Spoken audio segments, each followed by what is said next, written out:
Hi, welcome back to my channel. So, I just watched the newest episode of Riverdale, Chapter 82, Back to School. So, let's recap it. First, we are going to look at the description of the episode. Okay, so Bulldog Pride. Archie, Betty, Veronica, and Jughead prepare for their first day as Riverdale High's newest teachers. Veronica introduces her husband Chad to the group after he shows up unexpectedly in Riverdale. After realizing they are out of funds, Archie and Tony turn to Cheryl for help restarting the football and cheer teams. Finally, Betty, Kevin, and Alice follow a lead after learning that Polly may be in trouble. Now this part about Tony and Archie turning to Cheryl, that actually is not true. It was actually just Archie. But we'll get into that. So, yeah. Also, this is wrong. Polly wasn't actually in this episode, so like always, I have all of the little. While I was watching, I wrote down everything that happened. Sorry, I'm making a note so I remember something that I didn't write down. Okay, so the episode was called Back to School. So of course, it's the first day of school. I got my hair. So it's the first day of school. That means it's Monday because we in a past episode we were told that the first day of school was going to be on a Monday. So they all are now teachers at Riverdale High. Veronica is teaching economics, which is very fitting for her.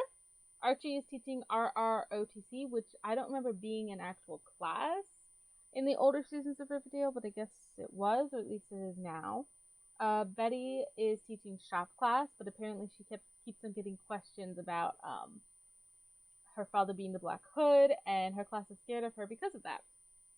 And then Jughead, of course, is teaching English, but he seems to be teaching regular English, and people aren't very interested in it.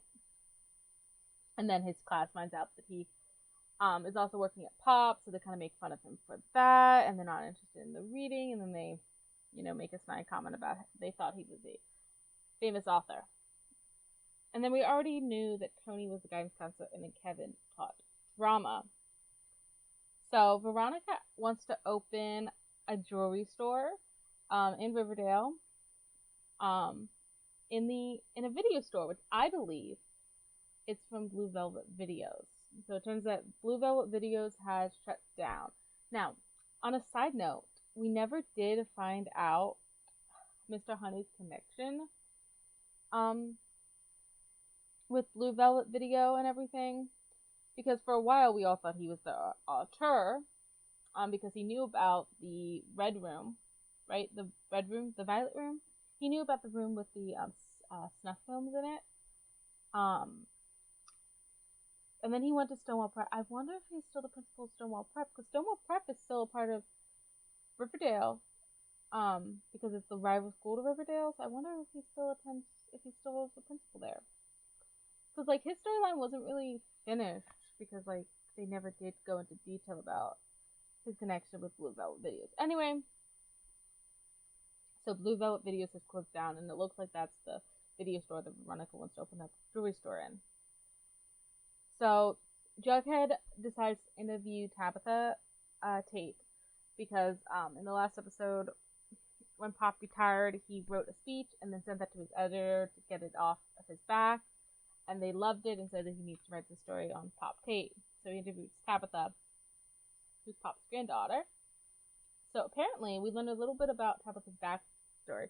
She left a $6,000 a year job, or $6 million a year. She lost a well-paying job in Chicago to come back to Pop, and she mentions it's because it's her family legacy and she wants to be here. And it turns out that she went to a good college and all that. So, and it also revealed that she could have been a CEO of wherever she was working before. Also, she is the one who put the gas pump in the front of Pop's. So I was right. Pop's did not used to be a gas station, and that's new, to attract truckers. So Betty and Archie are trying to find places to hook up. They can hook up at the Andrews house because, he lives with Jughead and that would be weird. And they can't hook up at the Cooper house because Betty lives with her mom and her 9-year-old niece and nephew. So they end up hooking up in Archie's car. And while they're hooking up, they do it in the parking lot of the school. There's a fire in the school that was set by Stonewall Preps because Hiram has them around his finger. Hiram just needs to get arrested and be sent to a jail that he doesn't own and, isn't corrupt. Or killed. But they probably won't because Marcos Bolos is a fan favorite character, and why would you kill off a fan favorite? So it's also found out that Reggie is actually the coach for Stonewall Preps football team. And Archie comes and he gets really mad at Reggie because Reggie is the person who actually sent the football players because Reggie works for Hiram, who the football team he has wrapped around. So Archie then punches Reggie. Reggie deserved it. Reggie turned into such a douche, and I really want to know why they did that to his character. And Archie says to Stonewall Prep that they will see him on the football field. And it turns out that that the Stonewall Prep football team, the reason why they can get away with anything is because they're the one thing that the town roots for, because they're the only winning football team, because the Bulldogs are no more. So Archie decides to bring football back. So then it's found out that Polly is actually missing, and Tony informs Betty that she's heard that Polly sometimes services truckers, meaning that she's a hooker and a drug dealer for truckers, which they did Polly dirty. They really did. I was hoping when they were revealed that Polly would be back, she would be a good mother and have a college degree, but her mother's basically raising those twins. It's also revealed that the Blossoms are actually completely broke, especially after the money that they gave Riverdale High to stay open. So during karaoke night at the White Worm, Veronica sings and then Chad sings with her. And then Tabitha tells Jughead that he should interview Old Man Dreyfus and that he will tell you the story of the Mothman. So Archie goes around recruiting football players. He gets all 6 of the ROTC cadets. Then he asks people in the economics class and Jughead's English class, which makes it 10. So he just needs one more player. He needs 11 players to be able to qualify the football team. So he goes to Betty's shop class and he gets one more player. Turns out to be a girl.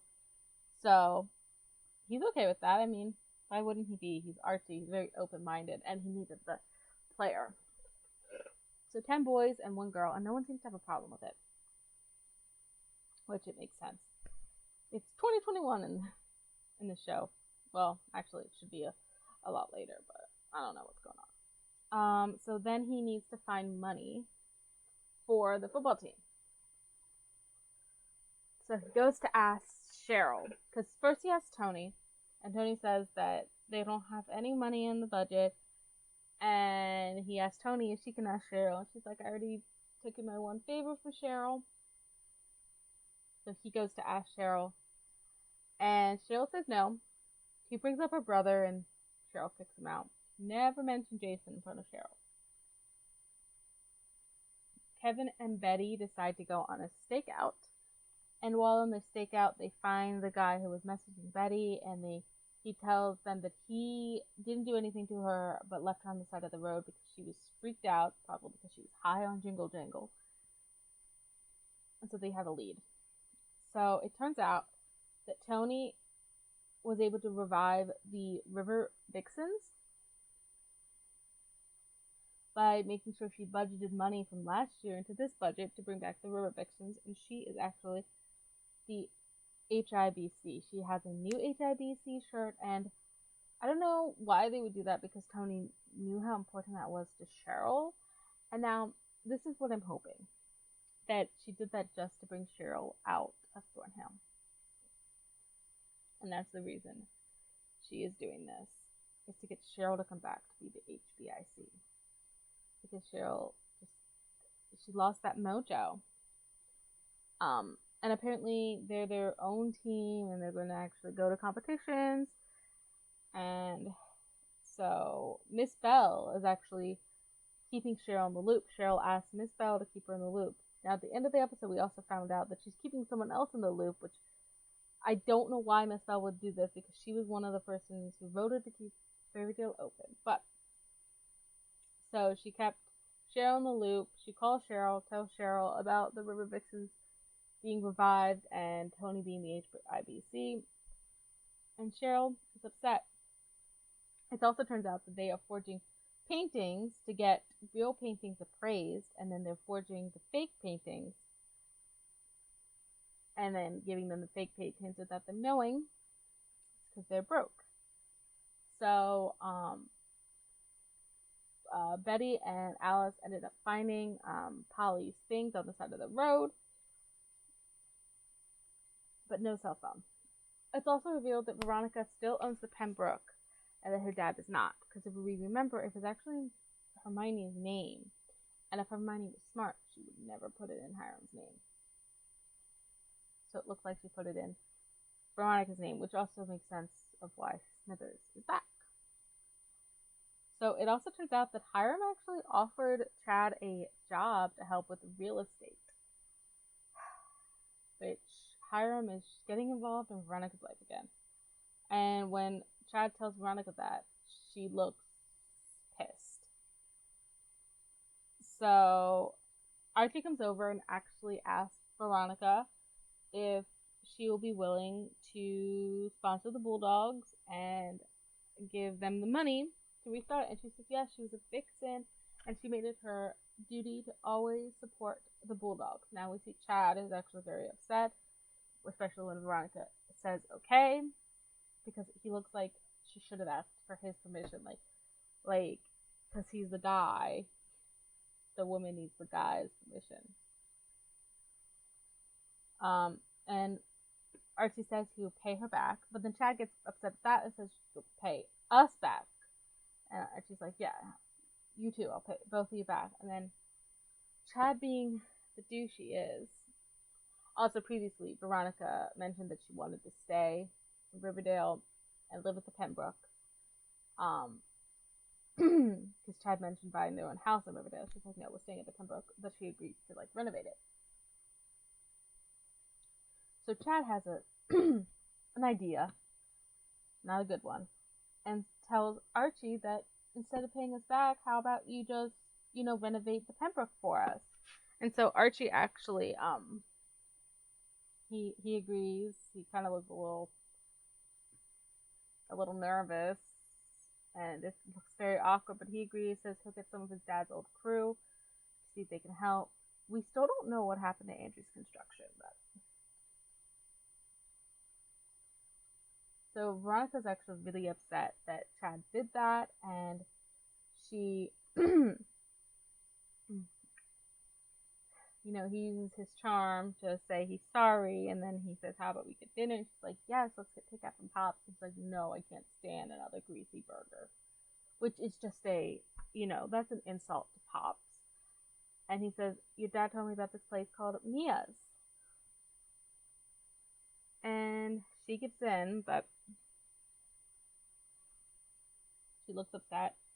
So then Jughead actually finds out that all of the Mothman victims are dead. He went to Old Man Dreyfus, found out the story that they found something, and then every single day a new one of the guys was kidnapped while the other was returned. It turns out they were kidnapped by Mothman, and all those victims are dead. They all died of cancer. So then with Veronica, she packs Chad's bags and tells him that she just wants a break from him. Because she doesn't know if she is a Riverdale girl, a New York girl, or if she's both. And now this can't be good, because last time Veronica left, he cut off her credit cards and started following her. Now, if she's smart, she'll make sure she gets her own account while she's in Riverdale. So Cheryl ends up visiting Tony and tells Tony that she's playing a dangerous game and she can't believe that she restarted the River Vixens as the HBIC. And Cheryl basically believes that Tony stole the Vixens and she's angry. So, Veronica ends up sponsoring the Bulldogs, and they're all in the locker room, and Archie introduces Veronica to the gang as Veronica Gecko. She actually says, no, it's Veronica Lodge now. Which is beautiful that she's going back to her original name. I hoped that when they came back to Riverdale, they would go back to their roots. So hopefully Betty will go back to her ponytail at one point, maybe. I love her long hair, I do. But at least in one episode, we got to see that ponytail again. And Jughead is already going back to his roots by writing about mysteries in Riverdale, which is what got him his start, writing about the disappearance of Jason Blossom. So then Miss Bell calls somebody and says that you should know what's going on in the locker room. And Hiram apparently has paid Miss Bell off to keep him in the loop for what is going on with the football team, which I can't believe that Miss Bell did that. Like, Cheryl, keeping Cheryl in the loop is one thing, because Cheryl's on their side. But Hiram is the enemy. Like, he wanted to close down Riverdale. She voted to keep it open. So, Reggie and Hiram are like, maybe this time we need to pay Archie a visit. So, at the end of the episode, probably not Hiram, but someone Hiram paid off, sets fire to both the front entrance and the back entrance of the Andrews house. So that was the end of the episode. That's how it ended. Now, in the next episode, we know that Bernardo, I believe that's his name, from Katie Keene, guest stars. And Archie tries to restart the fire station. The episode is actually called Fire in the Sky, I believe. And so he's trying to restart the fire station, which makes sense with how this episode ended with the fire. Because if there's no fire station in Riverdale, who's coming? But that must be why Archie decides to rebuild the fire station. So this episode was really good. The show is getting a lot more laid back. Also, the last couple seasons, don't get me wrong, I love them, but they're not as mystery oriented. Because, like, in season 1, the only mystery we had was the disappearance of Jason Blossom. In season 2, the only mystery we had was the Black Hood. Season 3, the only mystery we had was the Gargoyle King and the Griffins and Gargoyles whole thing. Season 4 introduced 2 mysteries. So the first 2 seasons had one solid mystery each, all being a little weird. Well, especially Griffins and Gargoyles. But by season 4, it introduced 2 mysteries, and both mysteries were very slow growing. Because we had the mystery of Jughead's death, which was shown through flashbacks, and I will consider that the overall mystery because it was introduced at the end of season 3. But it was slow growing, and we didn't actually find out everything until the 16th episode. And then another mystery they introduced was the videotapes, which was also slow growing because they would only reappear every 5 episodes. And that was brought over to the next season because it was supposed to be found out at the end. But this season has a couple of mysteries. We have the Mothman. We have Polly's disappearance, which Polly's disappearance is attached to the Lonely Highway Killer. We also have the Trash Bag Killer, which he escaped Betty was held in captivity for 2 weeks. And then we also have the fact that what happened to the characters during the 7 years, that's not really a mystery, but we include it. And then we also have the whole reason they came back to town, which was Hiram Lodge's hold on the town. But, sorry, I'm getting hot. Taking off my blanket. So, this mystery is good. When I think of a flashback episode, when I think of a flash forward show that, like, you know, had the characters in high school, and then in between seasons they jump forward, past college. I think of Pretty Little Liars or One Tree Hill. Now, let me talk about the Pretty Little Liars real quick. So, Pretty Little Liars lasted for 7 seasons. It was an ABC Family show, so it was a little different. People always say it's weird that Riverdale, you know, was jumping forward after the first 3 episodes of season 5, but Pretty Little Liars did that in season 6. They halfway through the season, they had a 5-year time jump, jumping past college. And they didn't actually have a flashback episode. But so it's not actually that weird that, you know, Riverdale is doing this. And then in One Tree Hill, between 4 and 5, they had a 4.5-year time jump. But in one episode, a couple episodes into season 5, they had a whole episode that was dedicated to flashbacks, so we got to see what the characters were doing. So I kind of hope they do that in Riverdale, especially because these mysteries are kind of slow growing. But you know, and then Becoming Teachers is a really good storyline. I do like it. So I will read the synopsis for what the next episode is about. I will also, in my next video, so the video that is going to be posted after this I always post this video, which is the recap review, and then in the next video I post after is always the reaction to the promo for the next episode. And I always do what the following episode synopsis is, but I'll tell you in this video too. So it's chapter 83, Fire in the Sky. So I was actually right about what it was called.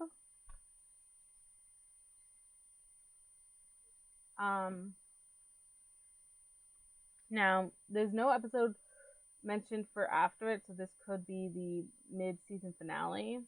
I kind of hope it's not, because I want them by next season to get back on track with releasing it in, you know, October or September or whatever they did. So it says, a few good men following in his grandpa Artie's footsteps, which actually makes no sense because I'm pretty sure his grandpa Artie ran Andrew's construction. Archie begins to recruit Riverdale's new volunteer fire department. Tony's attempt to lure Cheryl out of Thornhill and back into daily life in Riverdale leads to more tension between the two, which is why I think that the reason Tony became the HBIC was to lure Cheryl out of Thornhill. Elsewhere, Betty, Alice, and Kevin's latest investigation leads them into conflict with Hiram. Finally, as Veronica comes up with a risky plan to support Riverdale's local businesses, Jughead and Tabitha begin to unravel an old mystery surrounding some strange sightings in the town. So, and that Bernardo is actually coming. And so, Corporal Eric Jackson will be back. So, that is, Archie's friend from the army who lost his leg, so he might volunteer as a firefighter. And this is also when we meet this girl. I don't know the actress's name. I don't know why she's actually not listed here, so she's definitely in the photos. But she is a Filipina American social media influencer. And in a clip that I actually showed you guys on one of my videos, she has a dance battle with Cheryl. So it looks like that might be in this episode or very soon. Which is why Cheryl comes out. And Hope once Cheryl comes out and becomes like the coach of the H of the I was about to say coach of the HBIC, coach of the River Vixen, she kind of, stops doing what she was doing at Thornhill. And then we got the fire department. So yeah. So that's all about that. It was a pretty good episode. It was slower compared to like the other two in the season because not a lot of the mystery was going on, but I kind of hope Betty and Jughead, not get back together, but get their crime fighting partnership back, because it was always Betty and Jughead. They were the main people who were investigating Jason Blossom's murder, disappearance and murder. They were the main people investigating the Black Hood killing. They mainly were investigating Griffins and Gargoyles. Jughead's death and the videotapes was mainly them. So it was always them, and right now it seems to be Kevin, Alice, and Betty. And I hope she pulls Jughead into it. I really hope she does, because she was the one who was always able to be there for Jughead, and I think he really needs Betty, because they were friends before everything happened. And, they used to talk in every single episode. I know they were dating, but even before they started dating, they would talk in every single episode. And they didn't talk in this episode to each other. But anyway, I hope you all enjoyed this video. I try to post videos at least 5 times a week. But if I don't have any content to post, then I miss a couple days. So yeah, I do have some videos that I might want to post. I want to do the mermaids from H2O. I also want to do characters from the Vampire Diaries. The only sad thing is that I can't do any werewolves. But I could, if you guys want to see it, let me know in the comments. I could do the Vampire Diaries in The Sims 3. Because I do have The Sims 3. So if you ever want to see content from The Sims 3, let me know. I don't have as much custom content for The Sims 3. But I do have a couple things. Maybe I'll redo Gossip Girl characters. Or I could redo One Tree Hill characters. I did just do Pretty Little Liars characters, but if you guys want to see that, let me know and I will redo them again for you guys. So anyway, I hope you all enjoyed this video. Please like, comment, and subscribe, and I will see you all in my next video. Bye!